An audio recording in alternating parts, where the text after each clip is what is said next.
short enough that we'll be just fine. My name is Craig Gardner.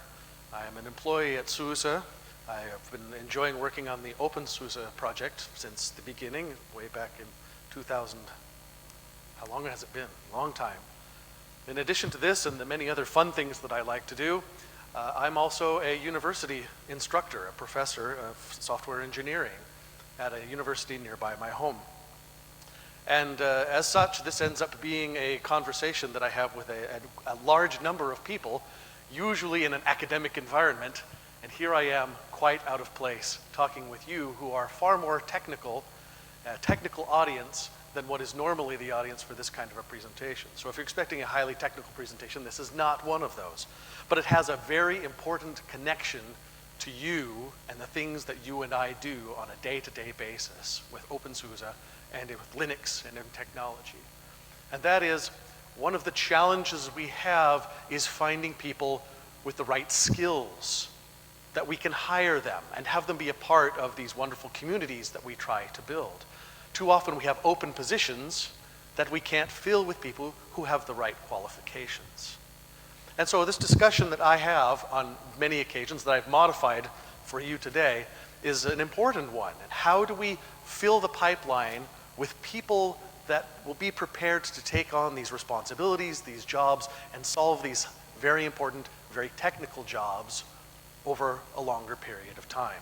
And such, we would need to teach open source in our schools. Today I want to talk about primarily these three things that you see here on the screen, about what it really means to teach open source, or even to use open source, where we in the field can make the biggest impact, how we can make a difference in making sure that the right people are entering the pipeline and are coming to solve these problems with us. And then talk just for a moment about what students are ready to learn. Why open source? I don't need to convince you. You know why open source. But this is not an obvious thing in the schools.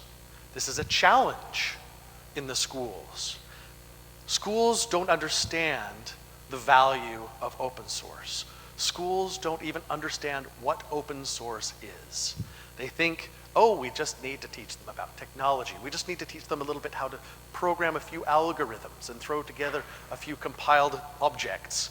And now we've done them a service that they can do the right things beyond school. It's important for us to note that teaching open source is not the same as teaching how to program. Yes, programming is important, and having those students have programming skills is critically important, no doubt. But there's a very specialized knowledge and a specialized problem space that we try to solve with open source that's not immediately obvious to those who are in the education fields. Teaching open source is not something that is done widely enough, not in the primary and secondary schools, and certainly not in the universities. You know this, we all know Richard Stallman and his original drive to create a definition for what free software is and the values that are all incorporated into that. And of course we all have fun, engaging, passionate arguments about what this means, and not all of us agree with Richard, and not everyone has the same idea of what it means to have open source, but we can at least latch on to these kinds of principles. It's not just about creating free software in the free beer sense, right? It's about liberation. It's about freedom.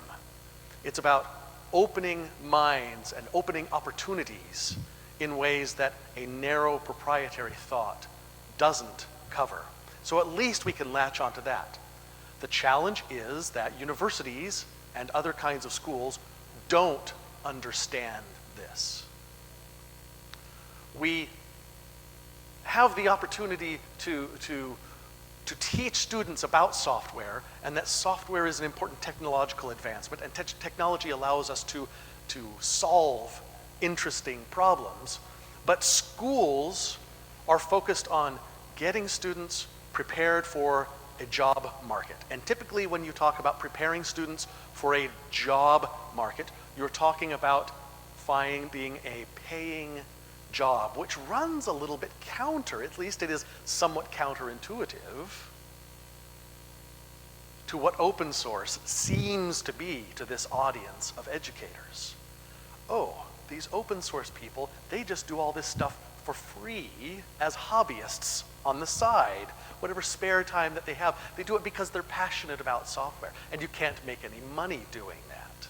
In fact, that's one of the most common questions I get when I'm wandering through the schools or wandering through other places of employment. They say, oh, you work for SUSE? How does your company make any money? Don't you just write free software?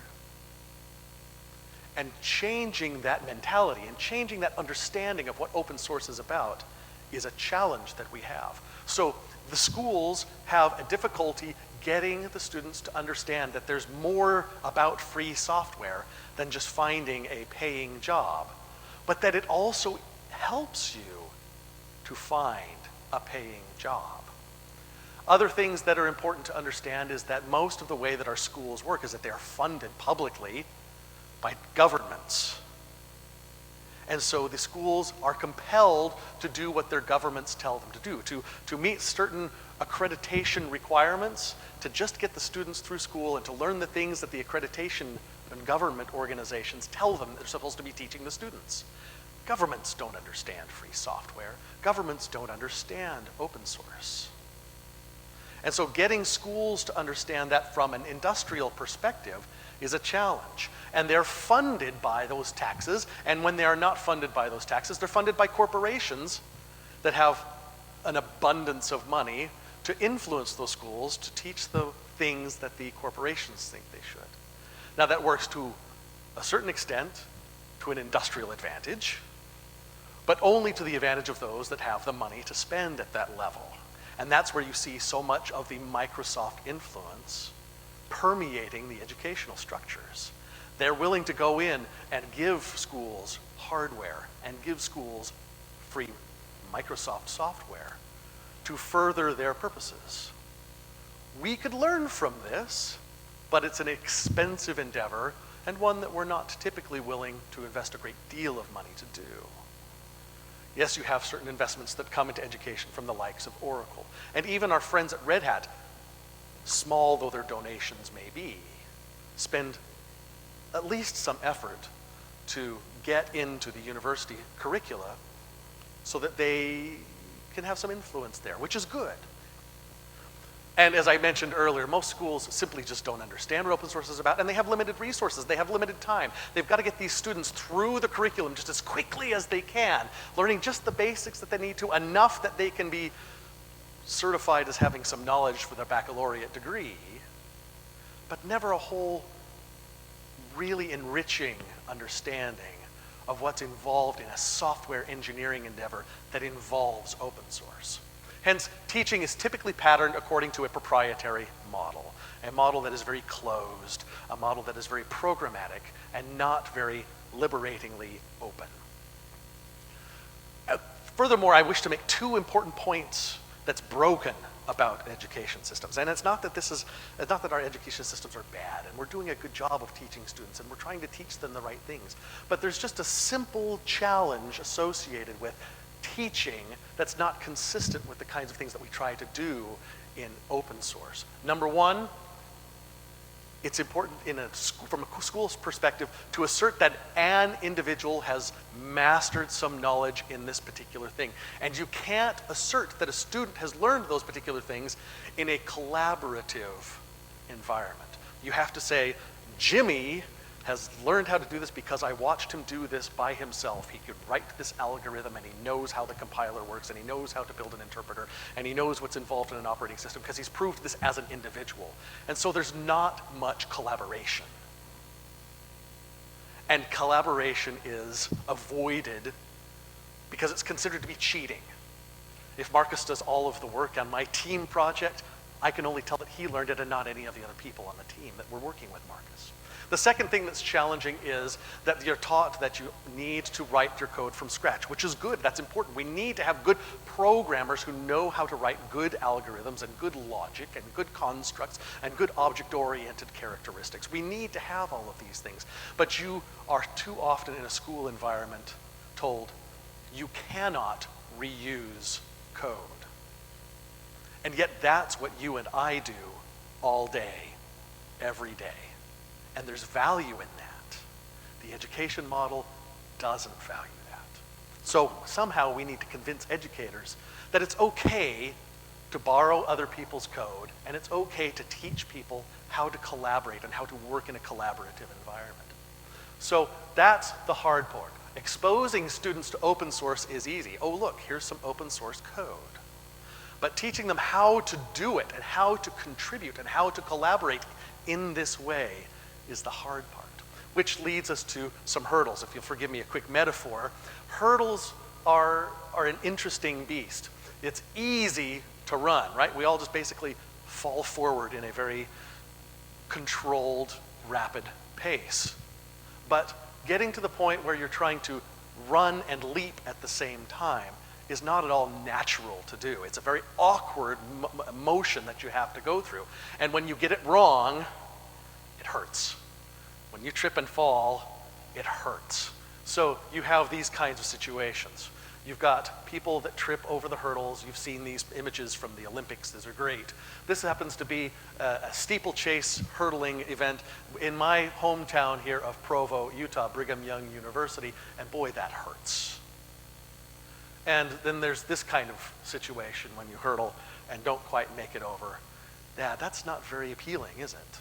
And too often we have these kinds of situations as people try to break into this open source collaborative model. This is not universally true, but it is generally true. Lots of research and lots of documentation that goes into this about how challenging it is for people to enter into this realm of open source who haven't had any experience. And to be honest, we don't make it easy for them.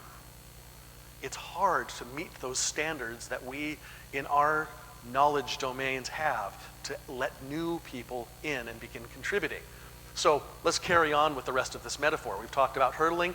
Programming by itself turns out to be generally easy. Telling a computer what to do is not such a hard thing. Yes, you need some important skills to do it, but we can do that, and we're fairly successful teaching students how to program. But contributing doesn't come naturally to people. It's an awkward motion. Contributing to open source is a challenge, and understanding all of the idiosyncrasies that are involved in each of the various communities to where you can be a collaborator in that community is hard, and it hurts when you fail. Where can we make the biggest difference then? Where can we, as an already converted, already accepted member of the OpenSUSE community, do? A couple of points I would like to make. Start young. In places in Asia, China, Taiwan, they start teaching their children to program in their schools in the 3rd grade, class 3. In the United States, first of all, there's not a whole organized program of getting students to program. Those students who are programming in Thailand in the 6th grade are outperforming the students in the United States who are in the 11th grade on standardized tests for programming. We would do well to start a little bit younger so that we have those skills, those programming skills earlier on, and then we can concentrate on more of the social, the more collaborative aspects, the more open source focus of engineering in the more disciplined ages of secondary schools, the 16-year-olds and the 18-year-olds, and then into the college years, where now they have that capacity, that ability to do more collaborative work. 88% of global businesses worldwide can't fill all of their positions. Now, this is a general statement, not necessarily to do with open source, but it is where we're still having a huge need without enough of a skill base, the people that can fill these jobs. These jobs go unfilled, and companies limp along without the talent that they need to solve the problems that they're trying to solve. That comes from the Linux Foundation right there. And we need to establish a fairly well-defined pipeline. The future depends on having an earlier start for those students and getting them collaborating earlier and understanding the paradigm earlier. It's harder to train them to do these things if they're only starting to learn these things when they're in college. They have a much easier way of understanding how to collaborate, how to play nice with the other children in the playground when they're in these earlier years. As I mentioned earlier, schools follow the money. The schools will do what the money tells them to do. Otherwise, they won't get the money, right? So if the government is telling them this is what you need to do, then that's what they will do to get the tax money that they need. And if they need to have supplemental money that the government won't give them, where do they look for it? They get it from industry, or they do without. And that's where we can start making a difference in our collective industries, in our collective companies. This is where we need to go visit our local schools. You need to go visit the schools where your children are going to school. You need to go visit your alma mater where you graduated from university and talk with them and say, you know, I got a great education here and I value that you got me through this program here. What a wonderful school this is. Now let me tell you, why don't you teach open source? Incorporate this into your program. See the kinds of things that I am doing today and the value that it has for me and how it got me into this job and this career and this kind of work that I do.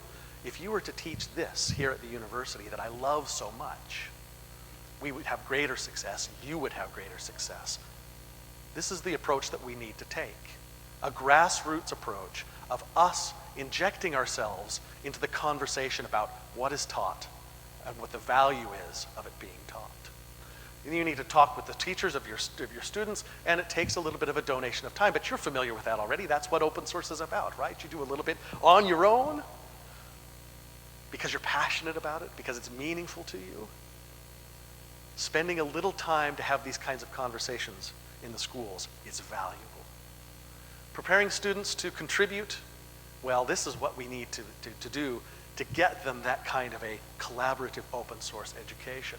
Of course, we start with programming. We don't change that. Maybe we do things a little bit earlier, but you have to have that foundation of being able to program. And once you know how to program a little bit, then you start to help these students to understand that it's not just about knowing how to write a bubble sort. You're writing this code because you need to solve a problem. And so you need to get the students, as early as you can, solving real problems. And how do you do that? Well, you start encouraging them to team program, not just as individuals, and then you get them to, oh, sorry, that's probably on the next slide, I'm sorry. You need to get them looking at existing open source projects and get them interested in what's going on with there. Is there an open source project that's out there that solves an interest that you have as a student? And get you at least examining what's going on with that open source project, and ideally then starting to contribute to that open source project. What's going on with this source code here that's something that's meaningful to you that maybe you could change, that you could adapt, that you could fix a bug, you could add a new feature, or perhaps contribute to the documentation so that it's understandable to everybody. Getting those students to collaborate on existing code for existing projects and to solve real problems goes a long way to getting them where they need to be, contributing at the time when it matters as they enter the workplace. Make an open source project a school assignment. Now, there are some universities that are starting to toy with this, but not enough of them. And certainly there are some passionate educators in very small numbers, in very distributed ways, that are trying to do these kinds of things. And we're talking together. We all are trying to encourage each other and learn from each other in this community of educators to enhance this, to use open source projects as a basis for the curriculum. Prepare them for success. Oh, and I skipped this important point that I had here.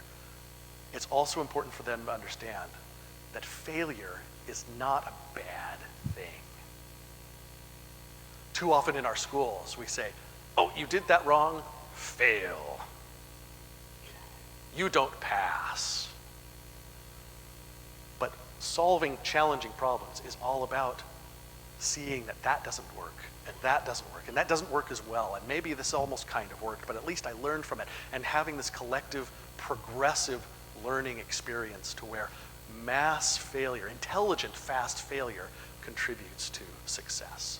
Trying to teach students that failure is a pathway to success is important. And that those failures sometimes are a little painful, but that which does not kill me makes me stronger.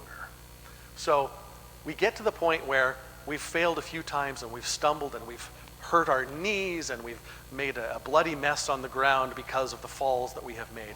But we eventually get to where we understand the mechanics and we are able to not just run, but to also hurdle and to have success and to hurdle things and to contribute in open source ways like a boss, such as this beautiful, very excellent form that these ladies have jumping over this hurdle.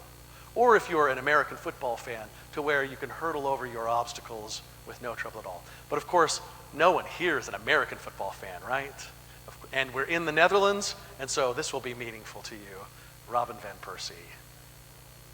We can score goals like this because of the skills that we have leaving the educational institution. Keys to success, 5 things as a takeaway to this particular discussion that we have. We need to teach applicable skills. Yes, knowing how to do a bubble sort is important. Learning how to program is important. But getting them to where they understand, how do you use Git? How do I collaborate with my friends worldwide? How do I work in a team environment? How do I use what my teammate has done and build upon it and not have to redo everything that my teammate does? Applicable, collaborative skills. Number 2, give students an opportunity to use those skills and to validate them with actual open source projects.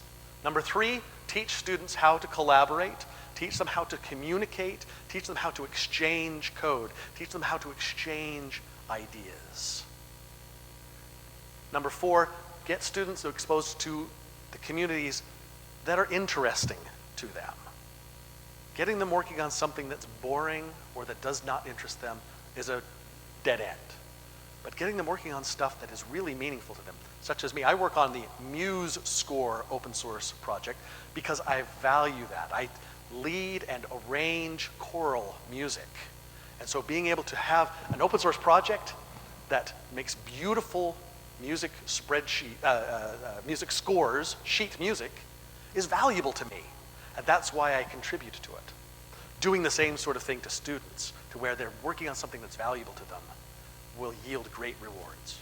And then it's also important, it's easy for me to say this because I come from a land where English is the native tongue, but you know so well that the way to collaborate in a global environment today, our open source environment, is not exclusive that we learn English, but it is important that we have those kinds of skills. That provides a real leg up in our collaborative capabilities. So we have a lot to do. There's a long way to go, and there are many problems yet to be solved.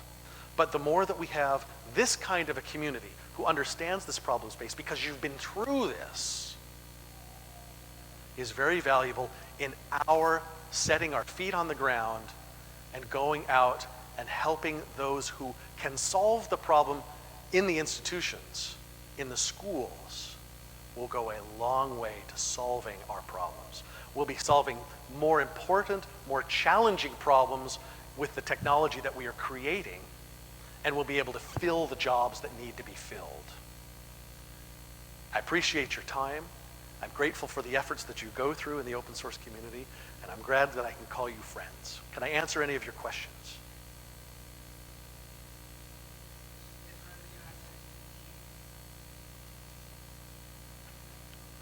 Is there in USA any meaningful lobby or organization that supports open source in schools?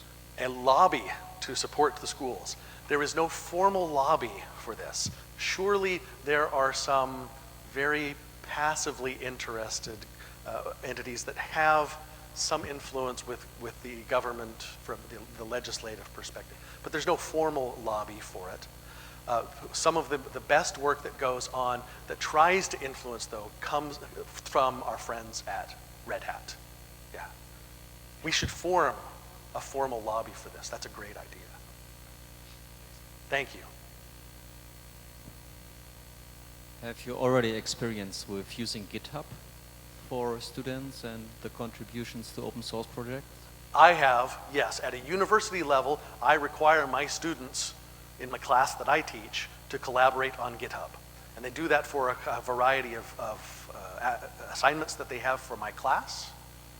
And then I encourage them to use that for other classwork that they do. But having that kind of Git experience for a high school student doesn't work very well. We need to change that to where they have a better understanding of what that all is earlier on in their life, so that then it could be meaningful at a younger age. But right now, as I go into a high school and have this kind of discussion with them, any version control is still very foreign to them. Yeah. Good question. Other questions? Andreas. You should have the microphone, Andreas. Thank you. I wonder if you want to promote students and professors using real open source projects to show and engage their students in, whether it might be a first step to promote teachers actually using more open source software in their daily work. Yeah. Like, for instance, is there any initiative promoting the use of LibreOffice over Microsoft Office, or things, you know, like that helps them with, I don't know, entering grades or administering things and these sort of level, you know, so that they get used to actually working with those upstream projects, and that it becomes a natural step to also, you know, not just do that specifically for one class, but just out of their daily, like, workflows. That's a great question. And because I am what's called an adjunct instructor, I'm not a full-time faculty member in the school, and so there's only a little bit that they listen to me. So my influence is not quite as great. And although I will make suggestions to go that kind of direction, that the head of the department hears and understands, the faculty as a whole, if they don't know it, if they still haven't lived it, if that hasn't been a part of their training, it's hard for them to latch onto it as well. For example, this is not an open source situation, but it's entirely applicable to this question that you have. I have a faculty member at my university who still teaches Java 5, which is good, that's fine. It's not up to date because he's not up to date. He hasn't made that transition. He hasn't grown along with the technology, so he's kind of a little behind. He teaches what he knows. And if the teachers don't know about what it means to be involved in open source, it's hard for them to teach it to the students. So another colleague of mine, John Jolley, some of you who work at SUSE know who John Jolley is. He's a kernel hacker. He works on the S390 kernel and on OFED. He also is an instructor at the same university. And he and I both are trying very hard to convince the faculty of the value of this, which then has a downhill effect of spreading to the rest of the students. Absolutely true, Andreas. Other thoughts or questions? Good. Thank you very much for your time. Enjoy your lunch and enjoy the rest of the day.